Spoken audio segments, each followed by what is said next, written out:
నాకు ఈ కర్తవ్యాన్ని అప్పజెప్పినప్పుడు గౌరవ ముఖ్యమంత్రి గారు నాతో మాట్లాడుతూ ఒక మాట అన్నారు. నైతికత అన్నది కుటుంబంలో ప్రారంభం కావాలి. తల్లి మాట వినడం, తండ్రి మాట వినడం, అన్నదమ్ముల్ని ప్రేమించడం ప్రారంభమైతే సమాజాన్నంతటినీ ప్రేమించడం తనంత తానుగా అలవాటవుతుంది. ఇవాళ కుటుంబాలలో విలువలు తగ్గిపోతున్నాయి. కుటుంబ సభ్యుల మధ్య ప్రేమ, అవగాహన తగ్గిపోతున్నాయి. కాబట్టి మీరు విద్యార్థులను ఉద్దేశించి ప్రసంగాలు చేసిన, ఆధ్యాత్మిక ప్రవచనాలు చేసిన ఈ విషయాన్ని దృష్టిలో పెట్టుకుని కుటుంబ విలువలు పెరగడానికి దోహదపడేటట్టుగా మీ ప్రసంగాలు చేయవలసింది అని కోరారు. ఇది మొట్టమొదటిసారి ప్రభుత్వ పక్షాన జరుగుతున్నటువంటి విద్యార్థుల సమ్మేళనం కాబట్టి నాకు ఎవరు ఈ కర్తవ్యాన్ని అప్పచెప్పారో వారు నాకు చేసిన సూచనని నేను ఔదలదాల్చవలసి ఉంటుంది. కాబట్టి వారు చేసిన సూచనతోటే నా ప్రసంగాన్ని ప్రారంభం చెయ్యాలి అని నేను అనుకున్నాను. కుటుంబం అనేది భగవంతుడు మనకిచ్చిన గొప్ప వరం. తల్లి కడుపున పుడతాం. నిజానికి ఈ తల్లి కడుపున పుట్టాలి అని ఎవరు నిర్ణయించుకోరు. అమ్మ కడుపులో కటిక చీకట్లో తల కిందకి కాళ్ళు పైకి పెట్టి 9 నెలలు పెరిగిన తరువాత తాను విసర్జించిన మలమూత్రములలో ఉంచి పుట్టినటువంటి క్రిమికీటకములే కోమలమైన తన శరీరాన్ని కొరుకుతుంటే బాధపడలేక చిట్ట చివరికి ప్రసవమై తల్లి కడుపులోంచి బయటికి వచ్చినటువంటి శిశువు ఒక్కసారి 6 అడుగుల ఎత్తు ఉన్నటువంటి పెద్ద పెద్ద ఆకారాలు, దీపాలు, కాంతి, దానికి తోడు మాటలు ఇవన్నీ వినపడి శరీరావయవములు పనిచేయడం ఆగిపోయి మూత్రపిండాలు, గుండె మొదలైనటువంటివి కూడా ఆగిపోయే పరిస్థితి ఏర్పడితే అప్పుడు అమ్మ తొలి దైవమై ఆమె యొక్క స్తనము నుండి కోలోస్ట్రం అనబడేటటువంటి పసుపు పచ్చటి ఎరుపు రంగులో ఉన్న ముద్ద, ఒక ద్రవం విడుదలవుతుంది. అది భగవంతుడు పెట్టినటువంటి ఒక గొప్ప వ్యవస్థ. ఏమీ తెలియనటువంటి పసిపిల్లవాడు అంత భయానక స్థితిలో అటువంటి ఆకారాలు, వెలుతురు చూసి భీతిల్లిపోతే లోపల ఉన్నటువంటి మలం గడ్డ కట్టేసి నల్లగా అయిపోయి, బ్లాక్ స్టూల్ అంటారట దాన్ని, నల్లగా అయిపోయి ఆ మలాన్ని విసర్జించడం చేతకాక హృదయ స్పందన కూడా ఆగిపోయే స్థితి ఏర్పడితే అప్పుడు పిల్లవాడికి గొప్ప స్వాంతన కలిగి కే మొదలైనటువంటి విటమిన్లతో కూడుకుని మళ్ళీ లోపల ఉన్న ప్రధానమైన అవయవాలన్నీ పనిచేసి గడ్డ కట్టినటువంటి మలం బయటికి వెళ్ళిపోయేటట్టుగా చేయగలిగిన శక్తి కలిగిన కోలోస్ట్రం అమ్మ యొక్క స్తనం నుంచి విడుదలవుతోంది. ఈ మాటలు నేను చెప్పట్లేదు. చాలా ప్రఖ్యాతమైనటువంటి ఒక గైనకాలజిస్ట్, ఒక డాక్టర్ గారు, రామాంజనేయులు గారని, వారు ఒక పుస్తకం రాశారు. ఆ పుస్తకం ఇంగ్లీష్లో ఉంది, మాతృదేవో భవ అని. ఆ పుస్తకంలో ఆయన వైద్యశాస్త్రాన్ని స్త్రీకి అన్వయం చేసి అసలు స్త్రీ అన్న ప్రాణి లేకపోతే ఈ సృష్టి లేదు, ఒకవేళ సృష్టి జరిగినా నిలబడే అవకాశం లేదు. తండ్రి కోట్లకు పడగలెత్తినవాడు కావచ్చు, గొప్ప అధికారి కావచ్చు, కానీ పుట్టినటువంటి పసిబిడ్డ ఆకలితో ఏడుస్తుంటే ఆ పసిబిడ్డకి పాలు పట్టగలిగినటువంటి శక్తి అమ్మకొక్కదానికే ఉంటుంది. నేను ఈ బిడ్డని రక్షించుకోవాలి అన్న తాపత్రయం, ఆ తిరుగులేని ప్రేమ అమ్మకి మాత్రమే ఉంటుంది. అది కేవలం మనిషిలో కాదు. మీరు ఏ ప్రాణిని తీసుకోండి, కోడి గ్రద్దని చూస్తే హడిలిపోతుంది. అట్లాంటి కోడి తన గుడ్లని పొదిగి పిల్లల్ని చేసిన తరువాత ఆ పిల్లలు కొంచెం దూరం వెళ్ళి ఏదైనా తింటుంటే ఎక్కడ గ్రద్ద వచ్చి పిల్లల్ని తన్నుకుపోతుందో అని మెడ ఎత్తిపెట్టి ఆకాశం వంక చూస్తూ కొక్కొక్కొక్కొక్కొక్కొక్కొ అంటూ, ఒకవేళ గ్రద్ద వస్తే 2 రెక్కలు ఎత్తిపెట్టి పిల్లలన్నింటినీ రెక్కల కిందకి తెచ్చేసుకుని రెక్కలు ముడిచేసి కంఠం ఎత్తిపెట్టి ముందు నా కంఠాన్ని కోసేసి అప్పుడు నా పిల్లల్ని చెనకు అని గ్రద్దకి ఎదురు తిరుగుతుంది. ఒక కోడికి ఎవరు నేర్పారు తన పిల్లల్ని కాపాడుకోమని? స్త్రీ ప్రాణి. కోడి పుంజుకు లేదు ఈ లక్షణం, కోడి పెట్టకుంది ఈ లక్షణం, ఆడ కుక్కకుంది ఈ లక్షణం, ఆడ పందికుంది ఈ లక్షణం. స్త్రీ ప్రాణి ఎక్కడ ఉన్న లోకంలో బిడ్డల్ని కడుపులో పెంచుకోవడం, కడుపుని గర్భాలయం చేయడం, కన్న బిడ్డలకి పాలిచ్చి పెంచి పెద్ద చేయడం, అంత అవ్యాజానురాగంతో స్త్రీ చేసేటటువంటి త్యాగం లేకపోతే ఈ సమాజం లేదు. భగవంతుడి మీద తప్ప అన్యం మీద స్తోత్రం చెయ్యని శంకరాచార్యుల వారు తండ్రి మీద కూడా చెప్పాల, అమ్మ మీద మాత్రం 5 శ్లోకాలు చెప్పారు. 5 శ్లోకాల్లో ఒక శ్లోకంలో అంటారు, ఆస్తాం తావదీయం ప్రసూతి సమయే దుర్వార శూలవ్యధ నైరుచ్యం తనుశోషణం మలమయీ శయ్యాచ సంవత్సరి ఏకస్యాపి నగర్భభారణ భరక్లేశస్య యస్య క్షమః దాతుం నిష్కృతి ఉన్నతోపి తనయత్తస్యై జనన్యై నమః అంటారు.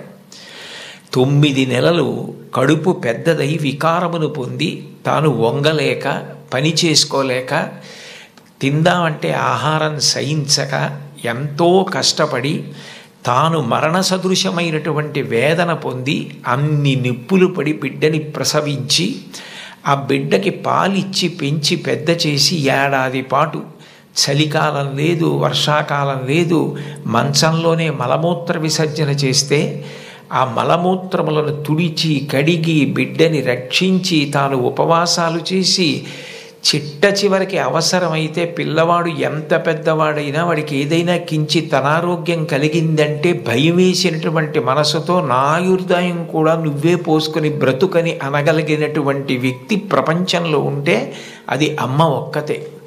అందుకే అమ్మ లాంటి ప్రాణి లోకంలో లేదు. శాస్త్రాలు కూడా మొట్టమొదటి నమస్కారం ఎవరికి చేయించాయి అంటే మాతృదేవో భవ. మాతృదేవో భవ అంటే భగవంతుడు అమ్మ రూపంలో ఉన్నాడు అని కాదు దాని అర్థం. అమ్మయే భగవంతుడై ఉన్నది, భగవతి అమ్మ. అమ్మ భగవంతుడు 2 కాదు.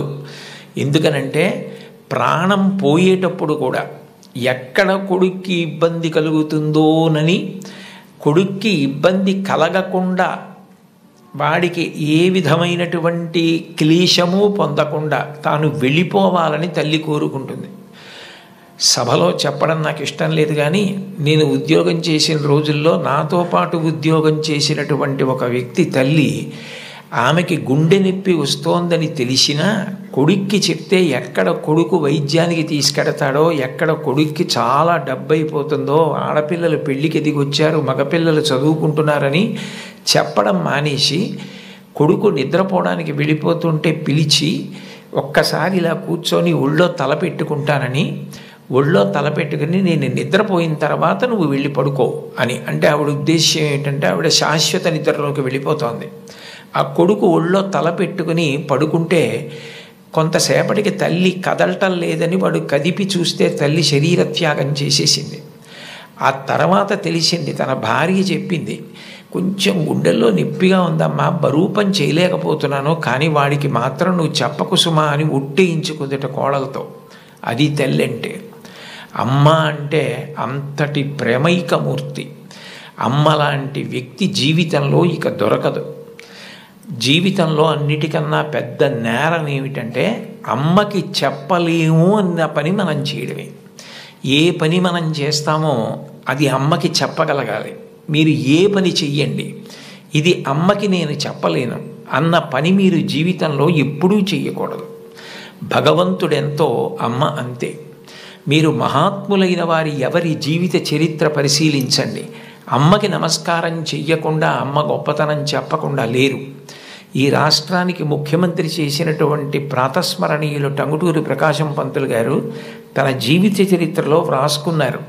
తాను మిడిల్ స్కూల్లో ప్రవేశించినప్పుడు 3 రూపాయలు జీతం కట్టలేకపోతే 25 మైళ్ళ దూరం నడిచి వెళ్ళి వాళ్ళ బావగారిని అప్పడిగితే ఆయన దగ్గర కూడా డబ్బు లేకపోతే మళ్ళీ 25 మైళ్ళు వెనక్కి తిరిగి వచ్చి, అమ్మ అప్పు దొరకలేదు, బావగారికి దగ్గర కూడా లేవుట, నేను చదువు మానేస్తానంటే అప్పటికి ఆ తల్లికి ఉన్నది ఒకే ఒక్క పట్టు చీర. ఆ పట్టు చీర పట్టుకెళ్ళి ఆ రాత్రికి రాత్రి తాకట్టు పెట్టి ఆవిడ ఆ డబ్బు పట్టుకొచ్చి చదివిస్తే ప్రకాశం పంతులు గారు బ్యారిస్టర్ అయ్యి రాష్ట్రానికి ముఖ్యమంత్రి అయ్యారు. ఆయన తన జీవిత చరిత్రలో అమ్మ గురించి అంత గొప్పగా వ్రాసుకున్నారు. ఏపీజే అబ్దుల్ కలాం గారు, ఆయన పేరు చెప్తే పిల్లలు పరవశించిపోతారు. కాకినాడలో ఒకసారి నేను గోశాలకు వెడుతుంటే సాయంకాలం వేళ పిల్లలు స్వచ్ఛందంగా, అదేం ఎవ్వరూ నిర్వహించింది కాదు, వాళ్ళంతట వాళ్ళుగా బయటికి వచ్చి కొవ్వొత్తులు పట్టుకుని ఎడుతున్నారు కొంతమంది. నాకు ఏమిటి ఇక్కడ ఏమీ కనపట్టలేదు, ఇక్కడ ఏమీ నినాదాలు లేవు, నడిపిస్తున్న వాళ్ళు లేరు, పిల్లలు ఎందుకు కొవ్వొత్తులు పట్టుకుని వెళ్తున్నారని నేను వాళ్ళని అడిగాను, ఏమ్మా ఎందుకు ఎడుతున్నారని. మహానుభావుడు అబ్దుల్ కలాం గారు శరీరం విడిచిపెట్టేశారండి, అందుకని కొవ్వొత్తులు పట్టుకుని ఎడుతున్నా ఉన్నారు. నేను ఈ మధ్య కాలంలో ఒక నాయకుడు వెళ్ళిపోతే, ఒక వ్యక్తి మరణిస్తే పిల్లలు స్వచ్ఛందంగా కొవ్వొత్తులు పట్టుకుని వెళ్ళడం చూసింది అబ్దుల్ కలాం గారి విషయంలో చూశాను. అటువంటి అబ్దుల్ కలాం గారు వింగ్స్ ఆఫ్ ఫైర్ అని ఇంచుమించు తన జీవిత చరిత్ర ఆ పుస్తకంలో వ్రాసుకున్నారు. రెండో ప్రపంచ యుద్ధ సమయంలో గోధుమలు రేషన్లో దొరుకుతున్నటువంటి రోజుల్లో అమ్మగారు రొట్టెలు ఒత్తి పిల్లలందరికీ పెడుతుంటే అందరి తలో 4 రొట్టెలు తినాలి. ఆ రోజు రొట్టె కూర బాగుందని కలాం గారు ఇంకో రొట్టె వేయి, ఇంకో రొట్టె వేయి అని తిన్నారు. అప్పటికి చిన్నవారు, చదువుకుంటున్నారు.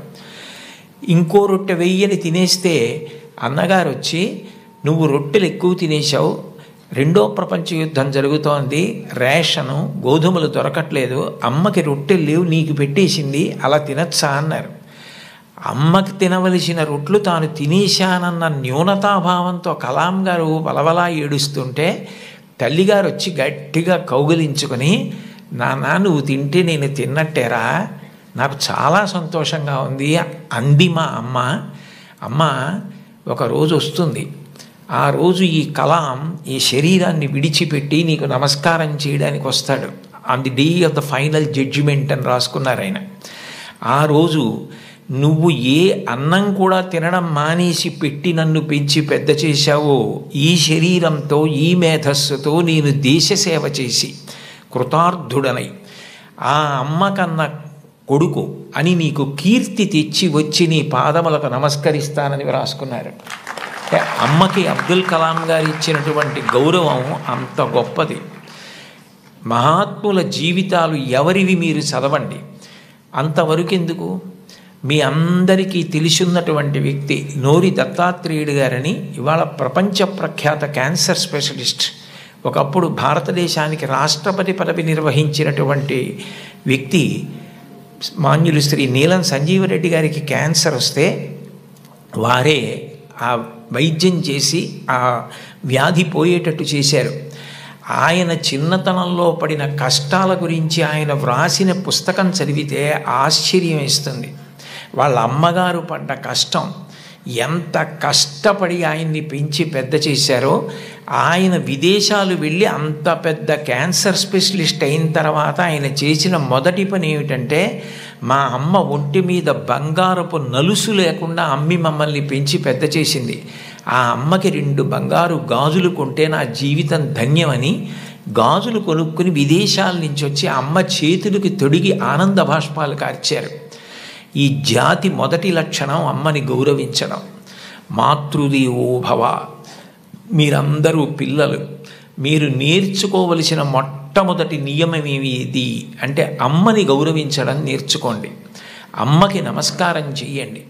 మీరు పాఠశాలకి వచ్చేటప్పుడు అమ్మకి నమస్కారం చేసి రావడం మీకు అలవాటైతే, మీ అమ్మగారి కన్నా మీకు అత్యంత ప్రేమతో ఆశీర్వచనం చెయ్యగలిగిన వ్యక్తి ఈ సృష్టిలో వేరొకరుండరు. ప్రాణం పోయేటప్పుడు కూడా మీరు వృద్ధిలోకి రావాలని కోరుకునే ఏకైక వ్యక్తి ఎవరైనా ఉంటే తల్లి ఒక్కతే. అంత గొప్పది అమ్మ. బాలమురళీకృష్ణ గారి తల్లి ఆయన పుట్టిన 10 రోజుల్లో మరణించారు. ఆయన వ్రాసుకున్నారు, నన్ను కనడానికే మా అమ్మ పుట్టిందేమో అని రాసుకున్నారు. భారత ప్రధానమంత్రి నరేంద్ర మోదీ గారు ఈ మధ్యకాలంలో ఒక విదేశీ ఛానల్కి ఇచ్చిన ఇంటర్వ్యూ మీరు చూసి ఉంటారు. అసలు నేను ఆశ్చర్యపోయాను ఆయన చెప్పిన మాటలు విని. నిరుపేద కుటుంబంలో పుట్టారు. వాళ్ళ అమ్మగారు అంత కష్టించి పనిచేసేవారు, వాళ్ళ నాన్నగారు కూడా అంత కష్టపడి పనిచేసేవారు. ఆయన ఆ ఇంటర్వ్యూలో ఒక మాట అన్నారు, అసలు నాకు బూట్లు వేసుకోవడం అంటే తెలియదు, కానీ బూట్లు లేవన్న పేదరికం మా మనసుకి అందకుండా మా అమ్మ పెంచింది. అంటే ఉన్నదానిలో అంత తృప్తిగా బ్రతకడం మా అమ్మ నేర్పింది. మాకిది లేదు, మేము చేతకాని వాళ్ళం, మేము వెనకపడిపోయాం అన్న భావన కలిగితే ఉత్సాహం రాదు. అటువంటి భావన కలగకుండా ఎప్పుడూ ఉన్నదానితో తృప్తిగా పరమ సంతోషంగా గడిపాం. అన్నదమ్ములు, అక్క చెల్లెళ్ళు అందరం కలిసి అని ఆయన ఇంటర్వ్యూ చేస్తున్న వ్యక్తి వంక తిరిగి, ఇప్పుడు మన ఇద్దరం కూర్చున్న గది కన్నా కిటికీ లేని ఒకే తలుపు ఉన్న చిన్న గదిలో కలిసి మెలిసి బతికి పడుకుని పెరిగి పెద్దవాడినైన వాడిని చెప్పుకున్నారు. అటువంటి మహోత్కృష్టమైన వ్యక్తులు కూడా తల్లికి తండ్రికి అంత గౌరవం ఇచ్చారు. సందర్భం కాబట్టి ప్రస్తావిస్తున్నాను. మన గౌరవ ముఖ్యమంత్రి నారా చంద్రబాబు నాయుడు గారు స్వయంగా ఒక వ్యాసం రాశారు. తల్లికి జేజే, తండ్రికి జేజే, గురువుకు జేజే అని ఒక పుస్తకం ఉంది. ఆ పుస్తకంలో బహుశా నాకు జ్ఞాపకం ఉంటే 3వ వ్యాసం అనుకుంటాను. ఆ వ్యాసంలో ఆయన ఒక విషయం ప్రస్తావన చేశారు. వాళ్ళ అమ్మగారి పేరు అమ్మಣ್ಣమ్మ గారు. ఆవిడ చిన్నతనంలో చంద్రబాబు నాయుడు గారిని పిలిచి ఒక కథ చెప్పారట. ఒరేయ్ నాన్న, మనిషి కష్టపడాలి. ఎందుకు కష్టపడాలో తెలుసా? ఒకరింట్లో ఒక పంది, ఒక నక్క 2 ఉండేవి. ఆ పంది చాలా కష్టపడి పనిచేసి మధ్యాహ్నం ఇంటికి భోజనానికి వచ్చేది. నక్క పని చేయడం మానేసి చెరుకు తోటల్లో తిరుగుతూ ఊళలు వేస్తూ వచ్చే ముందు బురదలో పొర్లాడి వచ్చేది. పంది ఒళ్ళు కడుక్కుని వచ్చేది. ఇంటికొచ్చి శుభ్రంగా ఉన్న పందిని చూసి ఇదేం పని చేయలేదనుకుని మంచినీళ్లు మాత్రమే పోసేవాడు యజమాని. నక్క ఒంటి నిండా బురదంటించుకోవడం చూసి ఇది బాగా కష్టపడింది అనుకుని బాగా దానికి తిండి పెట్టేవాడు. మోసం ఎన్నాళ్ళు దాగుతుంది? కొన్నాళ్ళకి ఎవరు కష్టపడుతున్నారో తెలిసిపోయింది. తెలిసిపోయిన తర్వాత నక్కని కొట్టి తరిమేసి పందికి తన పిల్లనిచ్చి పెళ్లి చేసి ఇల్లరికం అల్లుడిగా తెచ్చుకున్నాడు రా. ఇంటి పనివాడు ఇంటల్లుడయ్యాడు రా. కష్టపడినవాడు వెనక్కి తిరిగి చూడడు జీవితంలో. కష్టపడడం నేర్చుకో అని మా అమ్మ నాకు చిన్నతనంలో చెప్పింది. మా అమ్మ చెప్పిన కథ నా జీవితానికి దిశానిర్దేశం చేసింది. ఆనాటికి ఈనాటికి ఏనాటికి నాకే కాదు మా ఊరంతటికి అదే భగవద్గీత. నేను యథాతథంగా ఆయన వ్రాసిన వ్యాసంలో మాటలే చెప్తున్నాను. ఆ మాటలే నాకు స్ఫూర్తి.